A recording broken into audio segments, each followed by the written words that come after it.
Well, good evening, peeps.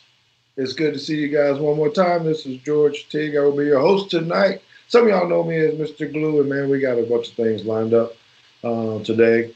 I think it's just going to be a great show. I just got off another podcast a little while ago. They really got me riled up talking about Alabama football. Of course, we got to talk about Dallas Cowboys, power rankings, and some other things. But I wanted to lighten up a little bit before we actually get too far into the show because oftentimes we get kind of stressed and worry about what's happening on Twitter and Instagram, Facebook, whatever stuff you're doing, LinkedIn. It seems like people get kind of carried away. So I wanted to have a little bit of fun on Twitter. I don't think JT knows this yet, so because he doesn't really interact like that quite as much as I do on social media. But a week ago, I put out a tweet and also did on Instagram. That said that I had a very special announcement that I was going to be making yesterday, Monday at 3 o'clock. And it was really very interesting to me to see the comments that came back, because that's all I said. Important announcement coming at 3 p.m. Central Time, Monday, November 15th. And man, did it stir up some conversations, but it also stirred up a little bit of stuff at my job. As an athletic director, and they're reading this and they're watching my posts, of course they're thinking, okay, well, what does this mean? What is he saying? We see people do this all the time. What kind of statement is he trying to make? Well, at 3 o'clock, this shortly after, I tweeted out my announcement. And I guess as you guys get to learn me and know who I am a little bit, I love to play jokes. I love to have a little bit of fun. So I gave all my glory to God, and I thanked a lot of people, and I told them that I was thankful for the positive vibes that they have given me, the mentorships I have from my coaches, from the fans, from the community, and I really meant all of that. I mean that all the time because you guys are really, really good to me. And I went on to say, well, after saying all that, I need to make my announcement. And my announcement was, there was no announcement, because I wanted to be like a high school player or a college player and an NFL player, just tweeting out stuff so that people could give me some likes or cause anxiety and things of that nature. I did apologize and say if I offended anyone, because people were saying they were stressed about what that was going to be. Is he going to be coming to Alabama to coach, going to the Dallas Cowboys and coach, or, changing jobs? And that wasn't it. I was just having a little bit of fun, right? So, and we want to have some fun tonight. So I want to go ahead and bring JT in now. He is the producer of the show. He is also the co-host, so he's doing double duties. So when you see him, those of you that are watching the show live or watching the replay on YouTube or Facebook, know that he's doing both things at the same time. So to be able to listen to my conversation, answer my questions, and move things around on the screen, read comments, all that kind of stuff, takes a certain set of skills to be able to do that. So I'm very thankful for him for that. He's a smart gentleman. I try to take credit for the brains that he has. That's not really it. It's his mama, though. They both like that computer world and stuff. So, JT, I know you're not really big on the Twitter world. You're getting a little bit more involved now.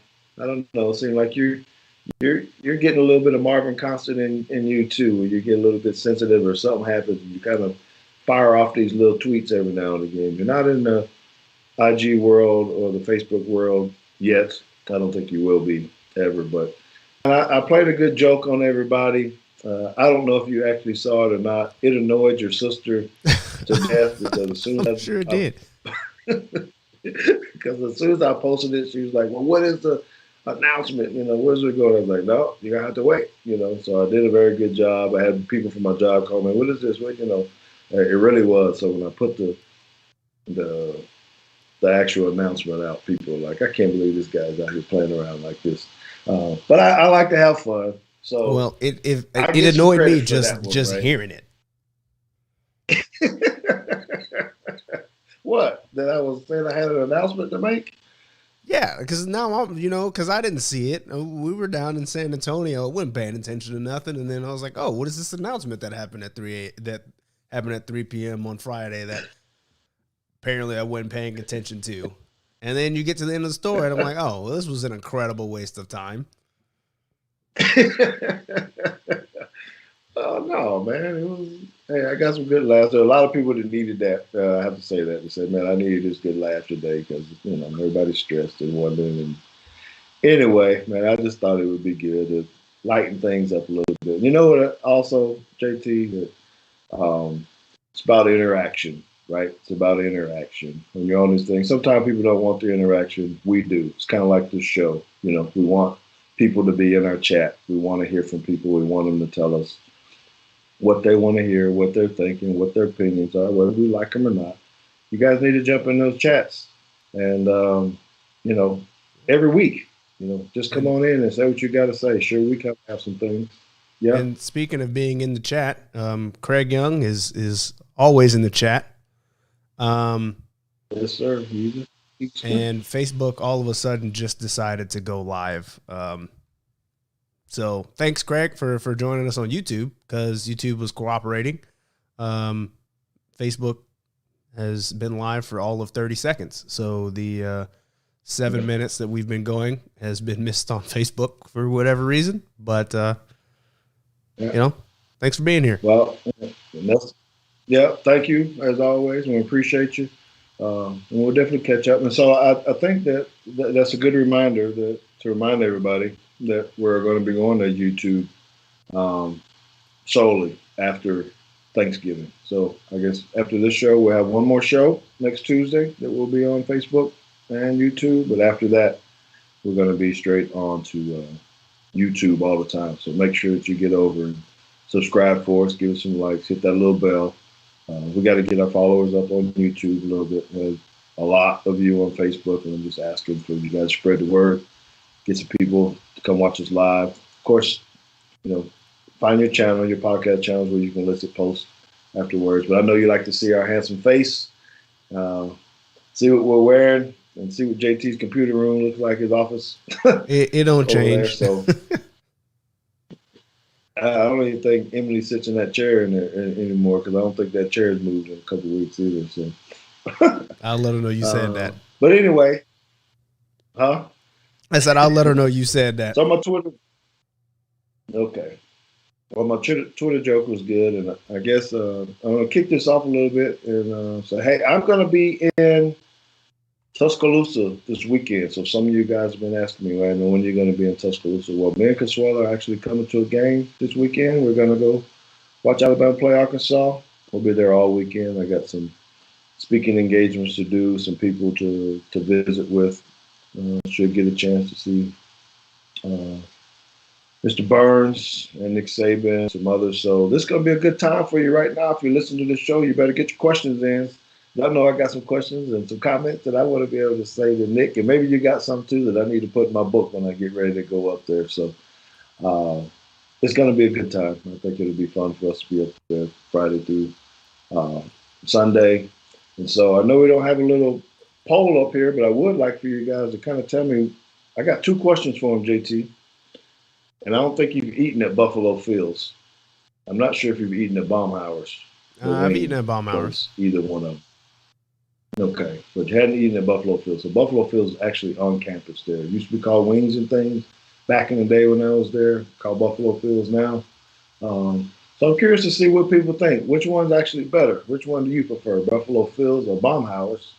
And the second one is, because I got to decide which ribs I'm going to eat. Can't go to Tuscaloosa without eating ribs. Typically, people say head to Dreamland. Well, I don't know. Maybe Craig can tell me which one he likes. Does he like Dream better or Archibald's? Because those are the 2 prominent ones. Dreamland is kind of nationally known. Archibald's not necessarily, but they got some good grub. So which one's better, Buffalo Fields or Baumhauer's, Archibald's or Dreamland? Let me know. Hit us up if you listen to this later. Find me at Teague Football on Instagram or Twitter, and we'll be sure to do that. Okay. All right. So now that I'm going to be there, JT, I got to really look at this defense in person. It's always a little bit different watching it on TV and things of that nature. So I want to hit you right out to shoot. Do you think our defense, after watching them play against a terrible New Mexico team, what do we really learn about this defense? Are they still suspect? Is it staying high? What do you think about this defense of Alabama's right now? Um, I don't know that I learned anything different. I mean, it I don't even know if there was enough that really happened to warrant anything than saying that this was a glorified practice, I guess. I mean, I guess they went down and scored 3 points real quick, and then that was kind of the end of it. What, did that annoy you? Did that annoy you though? Did they actually score before us and that fast? No, I mean, because I mean that coaching staff, they do their homework too. You know, they probably scripted a pretty good script, and then that was it. You know, you had your 10 or 15 plays that you started with that you were like, yeah, we know we can get them with these, and then you have a couple that you're like, all right, we're gonna see how they react to this. They got down the field, they kicked the field goal, and then I don't know what they did after that. I don't know if they went in and tried to, if they tried to change anything, but at that point, you know, even if the defensive scheme wasn't very good, we were still more talented than them anyway. Um, you know, well, and that's the point. I think you hit on a good thing there because I think that our talent kind of took over and not necessarily any type of adjustments. Because when it came out, they were moving the ball. Right. Right. I know you got your first 15, you got all the things that you can work and all that kind of stuff. But I just felt like as soon as I saw some of the plays that they were making, catching the ball intermediate range, right on the verge of making explosive plays, 18 yards, 15 yards, 20-yard passes. Um, it really started to aggravate me because I'm like, man, this is the same stuff that we keep doing every single week. And I don't know that we got any better. I just think that our athletic talent, people just started making plays because we were bigger, we were faster, we were stronger. That quarterback was not good at all from New Mexico State. I mentioned it on the Bama Standard. Appreciate you guys for having me on the show as well.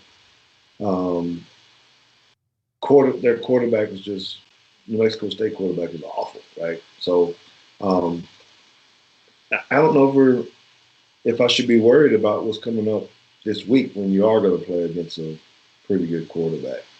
Someone that has a pretty good uh, wide receiver, a head coach that has offensive line skills, where they know how to move the ball, to score more points. So when we're looking at this next game, are we overconfident again and we're disappointed, or I don't know. What do you think?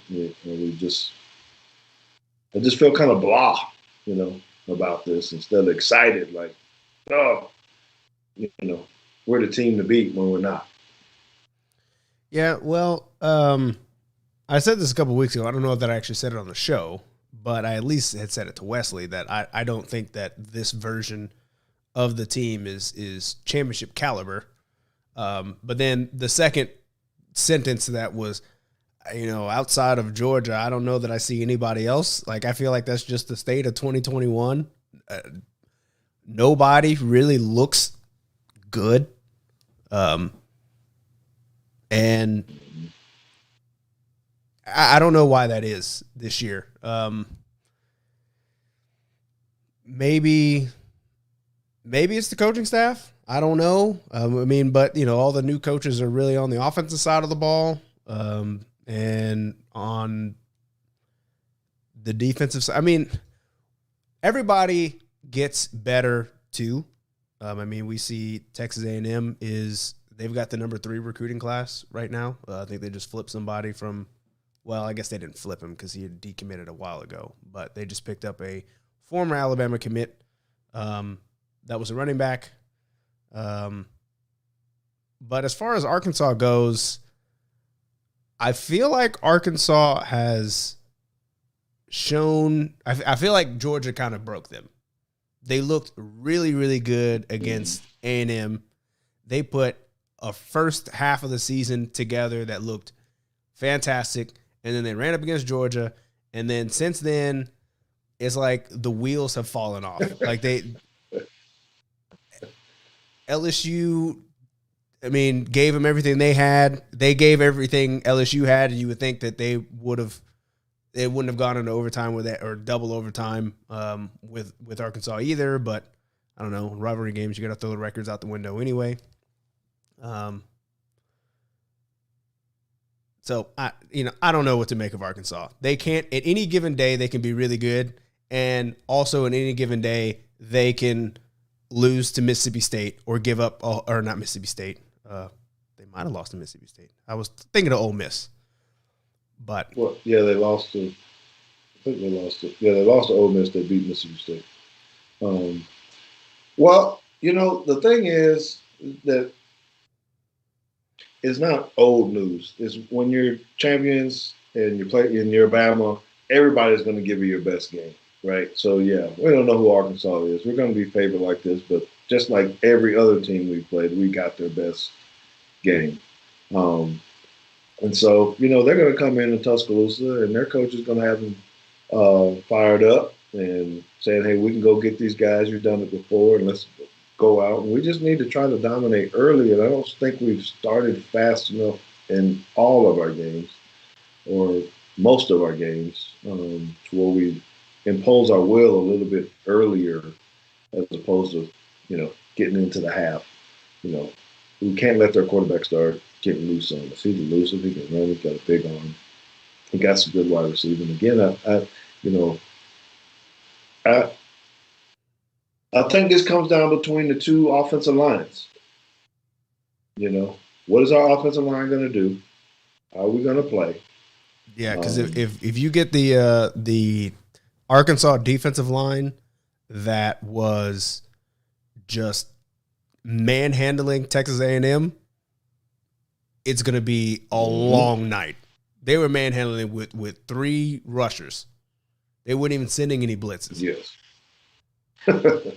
Right. So I don't know, and that's why I'm here. And that's why it's going to be really interesting to me, because as much as I'm going to want to be a fan and sit there and root, and I'll be doing all that while I'm in the stadium, I'm really going to be looking at it from an analytical point, because I'll be able to see the actual whole field, really see what we're doing on defense. What are we doing in the back end? Because the back end still bothers me, bro. I'm not talking about the talent level necessarily. It's just I still think we were even a little bit confused. I'm wondering how much motions and shifts we're going to see. Well, Walter Moss is kind of agreeing with you there. He says defense seems off sometimes with our DBs in terms of consistency. And Craig Young's got a comment, but I'm gonna save his for when we talk about or if we talk about the rankings, because he's got an interesting take that I think is, I don't know how serious he really is, but we'll see. Yeah. Okay. So I'm really worried about that, because I watched even what New Mexico State was trying to do. They would shift, because they know there's going to be some type of adjustment, and then they would motion, kind of pro style kind of thing, right? So you can kind of see where if people are covering you man to man, who's moving, what you're trying to go, and try to snap while you're in the middle of it. And I still saw, only on the TV screen, our guys looking back like, okay, who got him? What area we're going to? And then, there's that little bit of short window there leads to completions, especially with a better quarterback. So that's bothering me big time, because I feel like we're going to keep running into that. Shifts, motions, confusion, big plays, right? And we got to be able to eliminate that. Is that simplifying the defense? Is that just going straight man to man? I don't know. But I know we can't afford to keep giving up big plays like that. And we got to go to this. So I want to dive in a little bit before we get to the other piece. I want to talk about this, our O-line and the protection. I brought this up maybe a few weeks ago. I think I mentioned it in social media as well, about blocking schemes and different things. And Wes Neighbors, a guy that I actually played with, all of the neighbors pretty much played at Alabama. He started talking about the troubles that our offensive line was having as far as the aggressiveness. Well, he didn't say this, I'm saying this. It's the type of protection that we're using that sometimes eliminates the aggression that we want to have. So the man protection, or big on big, versus a turn protection. So JT, I was saying that the slide protections, right? You know what I'm talking about? Where you're turning all five guys to Mm-hmm. the right or to the left. You're leaving the backside off. Typically, that's good with RPOs and things a lot that we ran against New Mexico State. So all the lines going to the left, you send the running back to the left and throw the ball out to the right or whatever it is in a quick screen. Well, that sends your so that sends in the running game. So if you're running inside zone like that or outside zone, depending on which one they're calling, that can take away a little bit of your aggressiveness. You know, some people might want to debate that and what it's supposed to look like, um, because the linemen are going to areas and not necessarily people. So they got a gap. It's all kind of moving. The running back's going. He's looking to cut it back in the backside. So it's not a lot of straight downhill or power run game or gap schemes like I like to play. You know, traps, counters, powers, those type of things. I think we're really used to that. But Bill O'Brien has kind of brought this other scheme in. Going sideways a little bit, you know, and then letting them run. So I think that's hindering us a little bit as well. I don't know. I don't know how well versed you're on slide protection versus man pro A little type of bit. stuff, big on big. I just wonder, is it that we don't do any of that stuff because of just the entirety of the right side of the line? Because like Chris Owens just has not been good all year. He hadn't looked good, and then we lost our center, and then once our center had to move over, then once Chris Owens became the center, like it just, whatever quality we had at the offensive line took a big dip because the center now wasn't playing well, and he's, you know, then you got your backup right tackle in, and, you know, the center is supposed to be setting protections or helping set protections, and if he don't know what he's doing, then you got the freshman quarterback. So you got two people that don't really do this yet. I mean, Bryce will get better, but it's his first season. And you got I don't even know if he's really the backup center. I think that was just he's our most experienced lineman. We gotta throw him in there. And I mean, the only bright spot we've had is Evan Neal, which is why we keep running to the left anyway. But talk about tendencies. That's easy. It's like, oh, they need 1 yard. I dare Chris Owens to actually move somebody out of the way. We'll see. And if he does, we'll get the yard. If not, then we'll see. Okay. All right. So last one about this. What do you think about Billingsley? We're going to start forcing him the ball, forcing him in the mix just to get him back in. It seems like we try to get him back involved. He's coming off braces a little bit. Are they going to, you know, you got the wide receivers, you got, you know, that you're going to throw the ball to. But, you know, how important is it to have some type of tight end involved in this offense? I think that when Billingsley is in the game, it gives us a different dimension. Do you start forcing him? I mean, as a fan, like, yeah, you see what he's capable of doing and how he's able to expand your abilities on offense. But I keep watching Coach Saban's press conferences, and they keep asking him about Billingsley, and he keeps saying that Billingsley knows exactly what he needs to do in order to get on the field, and he's seemingly choosing to continue to not do that. So, I mean, if he's not doing what he's supposed to do in practice, then I hesitate to say, well, we just need to throw him in there and see how it goes, because I'm imagining that if he's dropping those passes on Saturday, he was probably dropping them all week anyway, and is maybe not taking practice as seriously as the rest of the staff, or at least Coach Saban would like him to. But I don't know. I'm not there. I'm just listening to what Coach has to say at his pressers. Okay. Well, college football rankings, they hit yet? Yeah, they did at 6 o'clock. See where it is. So.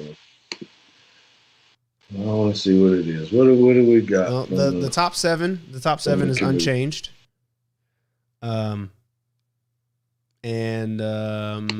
Wake Forest is now in the top 10, and by in the top 10, I mean they are 10.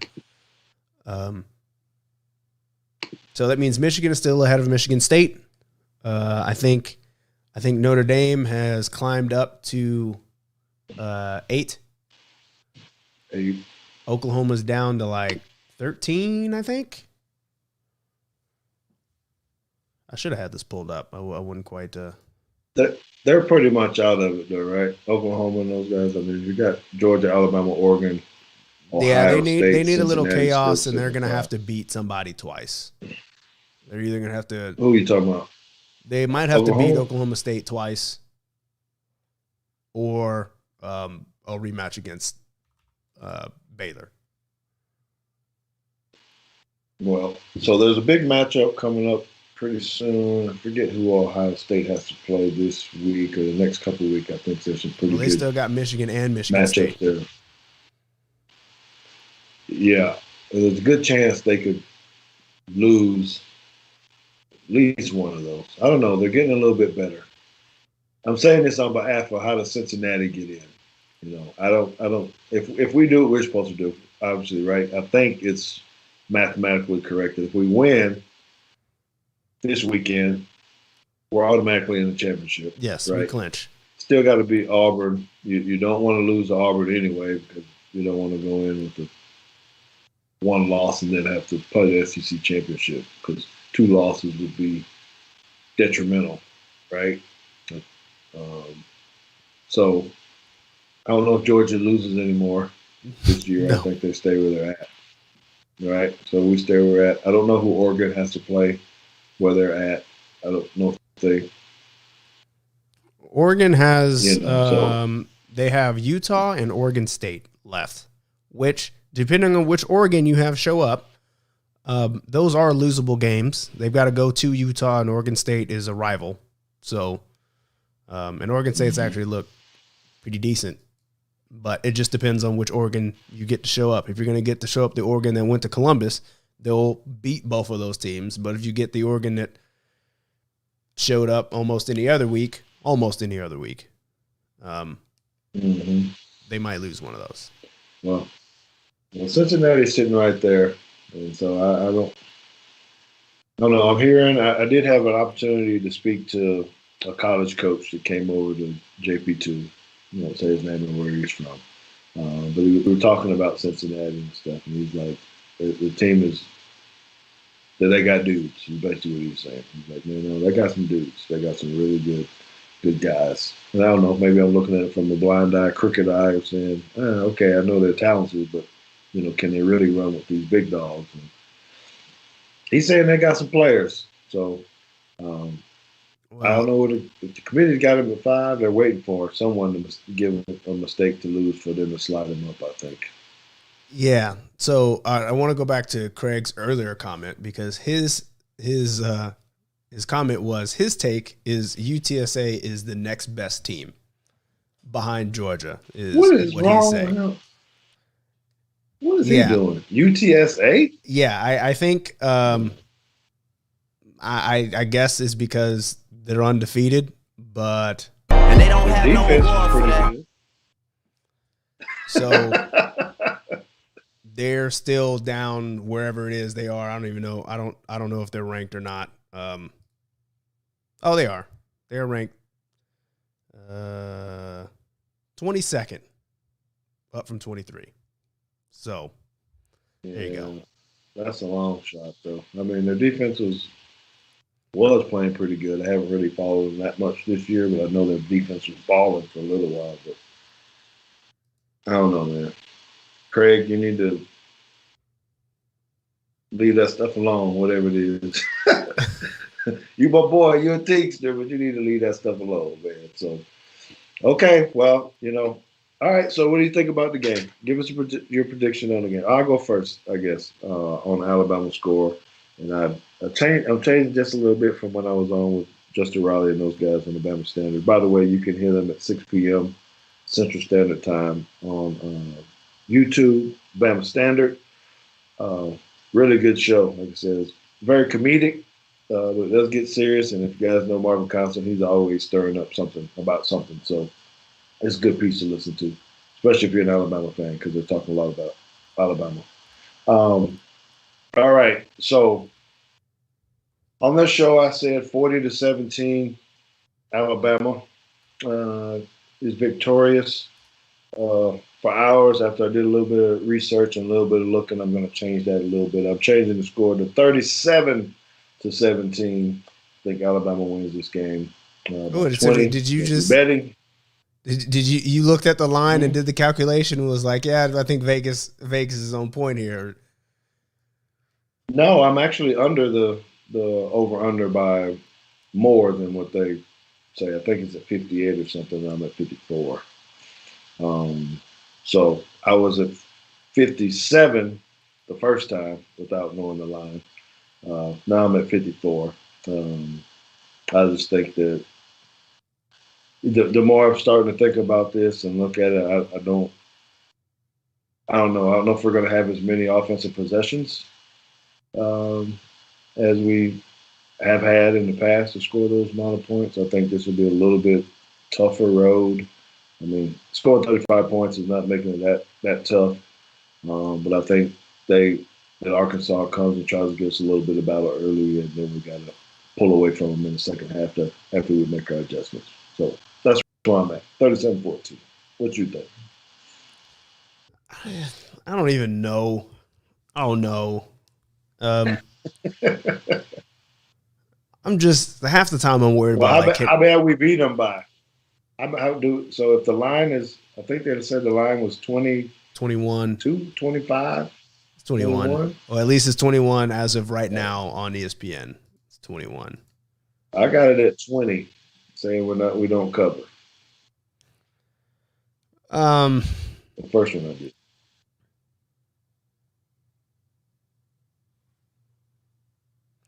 I don't know. What you got? I'm gonna go 38. I'll go 38-20. All right. Okay. All right. You read on the lines. Well, that's good. Oh, That's good. look, and now it looks like Walter and I had picked the same score. I was looking at who Arkansas played and what the scores were, and just came up with what Walter has. So Walter has 38-20. Craig has 31-17. 31. So he got even a little bit less than me, saying we don't score as many points. I don't know. I'm not sure. I don't know how good their defense is, but I guess they are giving up 37, 38 points a game. So I think we can match that with our talent. Just depending on we can slow them down enough, I guess.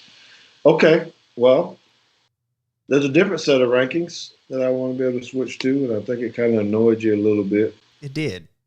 The I NFL don't rankings, understand. the NFL rankings, the NFL power rankings are out. Got our Dallas Cowboys at number 3, behind the Green Bay Packers and the Tennessee Titans. I'm So I'm still just I don't understand how the Titans are 2. I don't know. I don't get it. I mean, even just reading what they wrote under here, they said that the Titans are the hottest team in football. They've made history in their surge at the top of the AFC standings. Mike Vrabel's team held off the Saints 23-21, which they're on they're on a backup quarterback. So that is not impressive to me. And then their next sentence is their offense still feels limited with Derrick Henry on the shelf, and they know how to grind out victory. I mean, I feel like limited offenses don't get to be second in the power rankings. That doesn't. yeah, but why you don't see it the other way, that they're projecting that basically if they were full strength, so that they're good enough to have a backup in or a retired running back that came back and still be able to beat good football teams. Can you not see it from that angle? As well as it's kind of like when the team that the Cardinals, when they basically got style points when Kyler Murray went out. Colt McCoy comes in and wins the game and said, "Oh, they must be a pretty good team." They didn't have Kyler Murray or Hopkins, and they still go out and beat somebody. So they say, "Oh, they must be pretty good." Yeah, who You who know did what I they who mean? did they beat though? Which team was that? And did that happen during the game that they were playing in? Because Uh, basically, what I'm saying is, I don't give you credit for having a 2-point win over a Saints team that hasn't looked good and has a backup quarterback. You don't get credit from me. Like that's right. what you're supposed to do, I guess. Right. Yeah. Supposed to do. That's what you're supposed to do. Well, I don't know. I think I'm okay with Green Bay being number one. I'm not really sure. Their defense. I think they put Green Bay up there because of the defense has really just been balling out. They ain't shut anybody out in a long time. They had a shutout this past week, right? They Mm-hmm. got another divisional matchup coming up here pretty soon, so it'll be kind of see where they're at. I was highly upset though because I got Aaron Rodgers in a bunch of Yeah, my fantasy football teams yeah. for Well, I him don't not want to to talk throw a about it. touchdown at all. I also had Russell Wilson in one league, which was just embarrassing. Well, no. Yeah, it was. I've been having a terrible fantasy football year. Mm. Oh, yes. Even in our Teague's team league. Okay, but the Dallas Cowboys are at number three right now. So, kind of the same thing we were talking about with the Alabama game. Did we learn anything from the Cowboys playing against the Atlanta Falcons this week? They totally blow them out. Everything's on cylinder or on point. Special teams, blocking kicks, scoring touchdowns, interceptions coming from a lot of secondary guys, not just Diggs. Sacks, you know, high yardage, Dak throwing the ball all over the place, CD Lamb showing out. Did we learn anything Sunday afternoon? Well, before I actually answer the question, I think that the Cowboys definitely said, Allow me to reintroduce myself. because everybody was talking all that good stuff after they got beat up by the Broncos, and I think they had a little bit of a statement to make that this was not, that's not who they are, and the question of did we actually learn anything, as like we were kind of talking about with Alabama, I don't know. I think what I learned was that Atlanta, I knew I should have got that soundbite. Atlanta is who I thought they were. They got problems. Matt Ryan clearly is not the answer. Trading Julio or letting Julio walk, whichever they did, I don't know. Probably not the answer there either. They don't have any running backs. That's why they got Cordarrelle Patterson wearing 84, playing running back. Just tailback. And apparently, I guess Dan Quinn wasn't the problem. Maybe they got problems from top to bottom, and the Cowboys did what they were supposed to do. It did seem like everything was just going right, which is great. I mean, if they can dominate teams like that, which is not normal, so you kind of have to wonder, were the Cowboys playing that well, or did the Falcons actually kind of help them out? Because that you don't beat teams that soundly in the NFL like that. You don't block kicks, get interceptions, and just completely dominate an NFL team like that. I mean, the Lions don't get beat like that. Yeah, it's kind of unbelievable that they took the Steelers to overtime or whatever it was. Yeah, By they the ended way, up tying, I think. So, I yeah, hope that they continue to do this. I hope they do this to football team. I hope they do it to the Eagles again. I hope that when they get in the playoffs, I hope they do it to the Rams or the Cardinals or whoever. I hope and they I do it to think the they get a Chiefs. good chance. Well, that's going to say. So, what do you think about this Chiefs game? Right? Is this the game? Well, because I don't know how many shows ago it was. We were talking about when do you get that signature win. We're always talking about we're playing teams that weren't at full strength. Now you lose to Denver, you play to a subpar Falcons game. Now this one, we pull out this win. Is this the game that you wanted to see and say, okay, now we really arrive? We go to Missouri, play the Chiefs, and beat them. Do we get the credit now? Deserve to say, all right, we're a pretty doggone good football team if we beat the Chiefs. I mean, I think they've already gotten that. I think that the NFL, at least in my opinion, is much like is very similar to college this year. Like, who is that team or set of teams that seem to be just like untouchable? I thought it was the Bills, and then the Bills end up losing to the Jags, and you're like, what? So I don't know. I don't know that we look back at the Chiefs and say this is a signature win. I think it will be a good win. I think if we beat the Chiefs, that the talking point will be, Mahomes. Since the talking point already is Mahomes is back, and now he's whatever. And if I remember correctly, the Raiders still dropped like 4 interceptions. So I mean, it means he's still throwing them. So if he's throwing them to Diggs like that, Diggs ain't gonna be dropping interceptions much like that, since apparently everybody in our secondary can just get interceptions off of Matt Ryan. So I guess I believe in our ability to actually catch those. So I'm not going to take anything away from them if they beat the Chiefs. But I do wonder if once the season's over with, do you actually look back and say the Chiefs were the best win?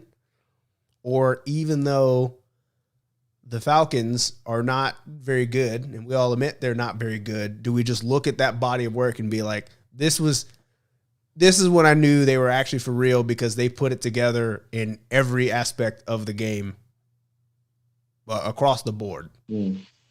Or even the Eagles, and they were just dominating the Eagles.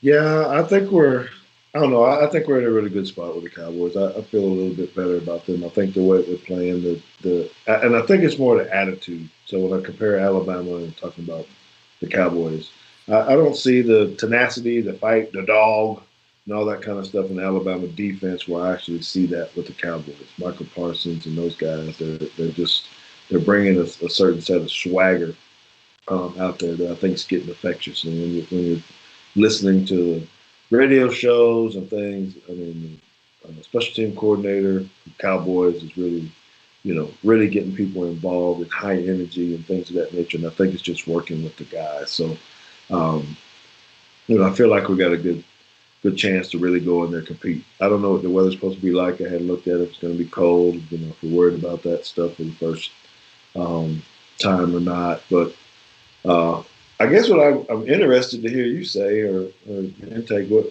from offensive side, which side did you like the best? You got Tyreek Hill, Kelsey, Hardeman, I guess, and I don't know if Clyde Edwards-Helaire is going to be back, or if they're still going to have the Williams in. Or are you taking our guys? Which one are you saying better, with Coop, Gallup, CD, Schultz? I think it's Teague. tough, because I think that I would probably take Tyreek out of all the receivers, and I would take I'd take Travis Kelce over any tight end.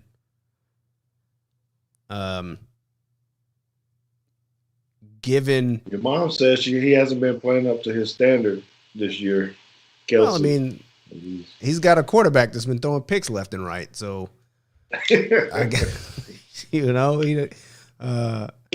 can't throw the ball to himself. So, but I don't know. I had been watching the Chiefs like that, so maybe, maybe he hasn't been showing up. I don't know, but I think I would take this year. I would take the Cowboys offense. but I don't know that the Cowboys offense is at their peak yet. But I just comparing this team to the Chiefs' peak that we would see or that we have seen in the past, I still think those Chiefs offense is probably still a little bit better than where we are on offense right now. But it's going to be still can get better. I think it's going to be I think it's going to be a fun game to watch because it's going to be interesting to see what what's the coach's name for the Chiefs? Andy Reid. Andy Reid, what he's going to have in his bag of tricks. What's that's going to look like because he's so unconventional anyway. So it's going to be fun to see how Dan Quinn really tries to slow them down. And do we really have the guys in the secondary, the linebackers, to match up? It'll be a really, really good test. We talked about this the same way when we played Tampa Bay early on the year. And I think we did good. And I think we're better now. So I don't know. It'll be it's going to be a fun one to watch. And I'll be dialed in pretty good to watch this one. Justin Riley says that that's one of the main differences between your 92 defense and Alabama's current defense. No swag, no pride, no dogs.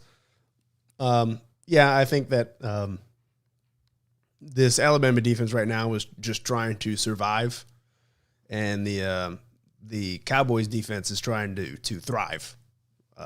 So I think that's really the main difference between those two. And Clara says that the Cowboys want it more. I believe they do. The Chiefs are probably a little complacent since they've won their share of Super Bowls recently and just went back to one. So, what time is this game set for? This game is at 3:25 Central, and Kansas City is favored. About 3? 2.5. 2.5? And that's just because basically, to me, what that means is that Vegas thinks that the Cowboys are actually a better team. Even though Kansas City's favored, you basically get 2 points for playing at home. That's pretty much how it works. And if you're playing an Arrowhead, they're going to give you 2 points. This, to me, is a pick 'em as far as Vegas is concerned. So do we not give the Chiefs enough credit for their defense? We're always talking about the high-powered offense and all that kind of stuff, but they're always kind of sneaky good on defense. They're not necessarily doing, but they got some good players over there. We're talking about ours and the swagger and the tenacity and all that kind of stuff. I know it's because we're watching it, not necessarily watching the Chiefs defense that much, but they tend to hold people down. People aren't really scoring a whole lot of points on them either. So I'm really intrigued about this one because I just think it's going to be a really, really good football game. As a coach and as a defensive mind, I kind of want to see how people are going to try to slow these down. So I don't know which way do we go. Is this going to be a high-scoring affair? Neither one of our defenses can stop, or is it going to be lower than what most people think because both the defenses are decent? I don't know. I have a feeling, as I've always said, first team to score 30 points wins. I think the Cowboys can get to 30. But I don't actually know that anybody actually gets to 30. Yeah, I was about to say, is this both teams in the 20s? Are we, 27-22? 27-25, something crazy, 27-23. Yeah, something stupid. Greg the Leg misses a field goal somewhere in here. Is he coming back? He's off the list? I don't know. I forgot that they signed a dude off the street. Okay. So, I'm sorry. Totally changed the subject. I can't believe no one's even brought this up. What about us going for 2 last week? We're up by 30-something. That was just... Game's already kind of out of hand. What is that? I don't know. I Is that was when a in when your I saw this face? Is it we're practicing? when I saw this because I had to rewatch the game because we were driving back from San Antonio while the game was happening. So I was kind of just going through the highlights and I saw the penalty and I don't know. I guess McCarthy and I had the same thought. And I was like, look, if you're going to have a penalty on the extra point, like, yeah, put the ball in the one. We're going for two and we're going to practice our 2-point plays. Since you want to act up on the extra point, then, you know, if we don't get it, who cares? We're up by 30 points. But then I was like, is that really worse than like what happened with Baylor and Oklahoma? Because I don't know. I was laughing the whole time with the Baylor Oklahoma thing. But I think I would have done the same thing. It's one thing to go for two or to decide to go for two up by 30 immediately. Like you scored and you're just like, yeah, we're going for two. But when you line up to take the field goal and then the other team wants to get a penalty, I've always kind of been like, look, if you're going to put the ball on the one or the half-yard line, wherever they put it, take it. Just go. It don't matter. Well, he didn't hesitate, and we're all sitting in the stands and we're kind of thinking like, okay, well, what does this mean? What are we doing? Because I know it already made the points, so we had to pull it off. I was thinking, is this really worth one more point? But I'm listening to what you're saying. Hey, maybe you're working on a play or something. I don't know. But then Consuelo texted me and said that coach for the Falcons had a few explicatives on the Yeah, of word course on he the did. He screen was on the getting his TV butt screen. kicked. Right after. So just one of those bulletin board things that he's going to be keeping in the back of his mind for later. That's the only thing I was thinking of. Like, okay, this is things you remember as a coach and say, all right, he's really trying to I don't care if you're trying to work on a 2-point play or not. These are things you remember Yeah, when I face you next year. I guess the only thing that is different to me with the NFL is like it's different in high school because like there are the disparity in between high school talent sometimes is ridiculous. Like you're gonna get blown out sometimes and there's no reason to be going for two. But in the pros, like if you're already getting beat by 30, that's on you, man. Like you're all professionals. That's on you. And if you Just keep punching the gas. If you want to jump off sides or have 12 men on the field, like the problem is not that the Cowboys decided we're up by 30, we just want to give a big middle finger to the Falcons and go for two. It was we're going to kick the extra point because you can't stop us from scoring. And then the Falcons were like, hey, why don't you just put the ball on the one?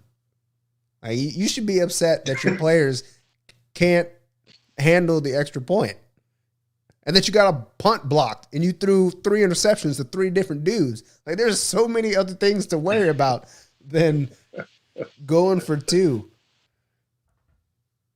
Oh, well, I guess, it's big boy league. You got to be able to wear your big boy clothes and things of that nature. And yeah, if you don't do right, and it's funny that you say that, especially when you're watching these teams, especially in the pros. There's not as bad as you think teams are. They find ways to win because they still have talent. And if you make mistakes, it's going to catch up with you, right? Kind of like us in the Denver game.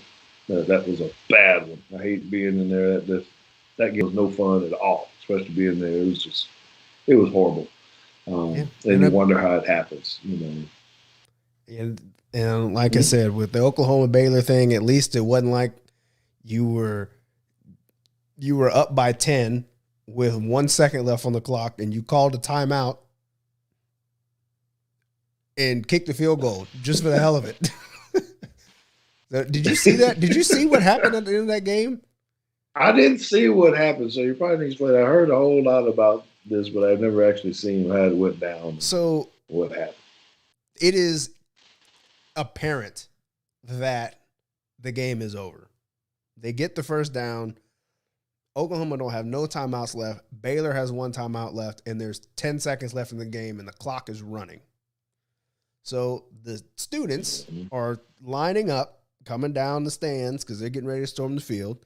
And the camera is showing the students, and you can hear the students counting down 10, 9, 8, and they're getting ready to run on down on the field. And David Randa waits until there's 1 second left on the clock, calls timeout.